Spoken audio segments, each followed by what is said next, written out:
دوستان عزیزم، درود و مهر، امیدوارم حال دلتون عالی باشه. اگه به دنبال یه پیش غذای خوشمزه و خاص هستید، بیورینگ بادمجون یه انتخاب بی‌نظیر. این پیش غذا یک گزینه عالی برای سفره‌های مهمونی یا یه پیش غذای سبک و خوش‌طعمه. با من همراه باشین تا این پیش غذای لذیذ و خوشمزه رو درست کنیم.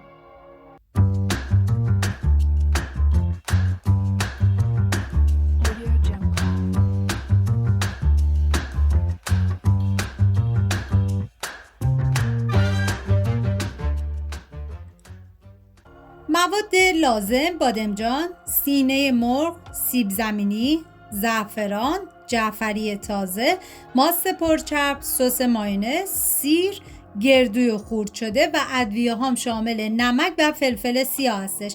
من اندازه های دقیق و داخل دیسکریپشن نوشتم. حالا سینه مرغی که داریم باید به صورت نواری باریک کاملا برشش بزنیم و بهتون پیشنهاد میکنم که دست به کار بشین و این بیورینگ بادمجون رو درست کنین که هر کی بخوره عاشقش میشه. و بعد از اون این سینه های مرغ رو میریزیم داخل ظرفی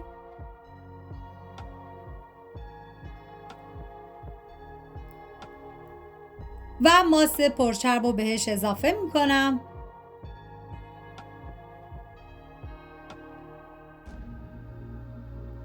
و حالا مقداری از ادویه‌ها که شامل نمک و فلفل سیاه هستش توی این مرحله به سینه مرغ اضافه میکنیم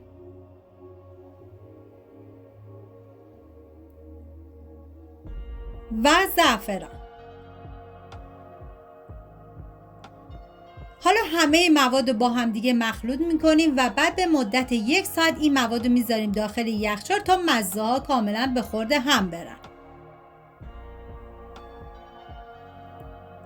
و حالا توی این فاصله میریم سراغ بادمجون که من بادمجون پوستش رو میگیرم و بعد از اون به صورت ورقه‌ای کاملا برشش میزنم و بعد به هر روشی که راحت هستید باید تلخی بادمجون رو کاملا بگیرید.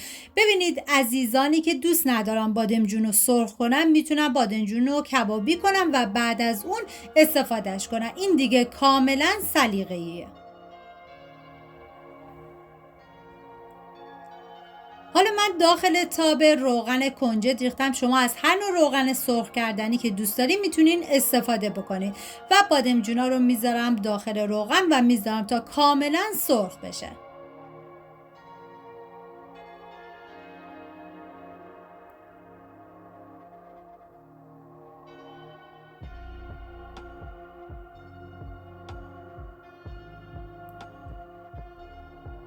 و حالا تو این فاصله که بادمجون سرخ میشه میریم سراغ سینه مرغ که بعد از 1 ساعت من سینه مرغ رو ریختم داخل تابه‌ای و میذارم به مدت نیم ساعت با حرارت کم کاملا بپزه و سرخ بشه. ببینید سینه مرغ وقتی بذارید که بپزه خودش آب میندازه، پس نیاز نیست که ما آب بهش اضافه کنیم و بعد از اون سرخ میشه. من فقط 1 قاشق غذاخوری کره بهش اضافه کردم و دیگه زمان میدم تا کاملا بپزه و سرخ بشه و در طی زمان پخت حتما 1 بار الی 2 بار هم بزنید تا سینه مرغ کاملا جابجا بشه و بعد از اون سرخ بشه که من اینجا یه هم میزنم.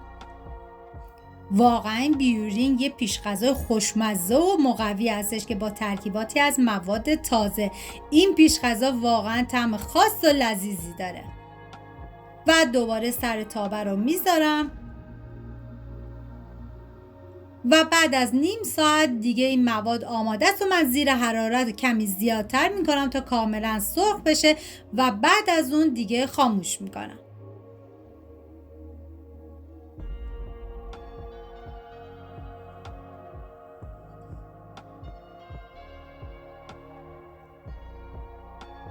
حالا میریم سراغ بادمجون که کاملا سرخ شد و بعد از اون طبق تصویر برش بزنید.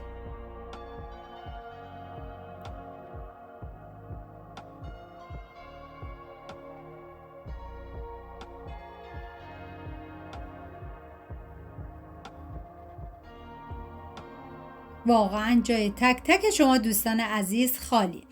و حالا سیب زمینی که داریم با دنده درشت من کاملا رندش میکنم. ببینید سیب زمینی دیگه کاملا سلیقه‌ایه، به هر مدلی که دوست دارین میتونین ریز کنین و سرخ کنین، ولی من به این روش که رنده کردم توی خوردنش خیلی راحت تره و با بقیه مواد کاملا مخلوط میشه و به نظر من خیلی بهتره. یک بار به این روش امتحان کنید و مطمئنم عاشقش میشید. و بعد از اینکه دیگه رنده کردم به مدت نیم ساعت این سیب زمینی رو میذارم داخل آب سرد و بعد از اون از آب خارجش میکنم و روی پارچه پهن میکنم تا کاملا آبش کشیده بشه و سیب زمینی ها خوش بشن و بعد از اون سرخش میکنم.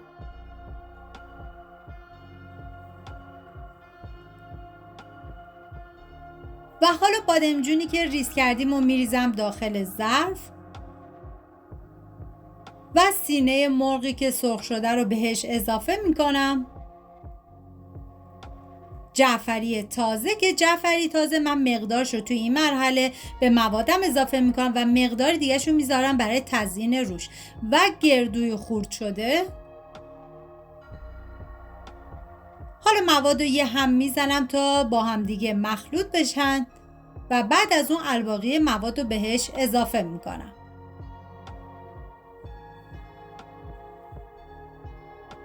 سس مایونز،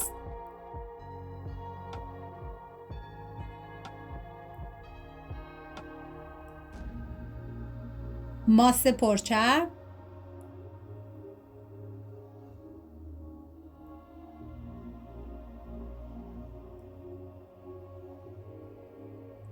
مقداری دیگه از نمک و فلفل سیاه که مونده بود توی این مرحله به موادم اضافه میکنم.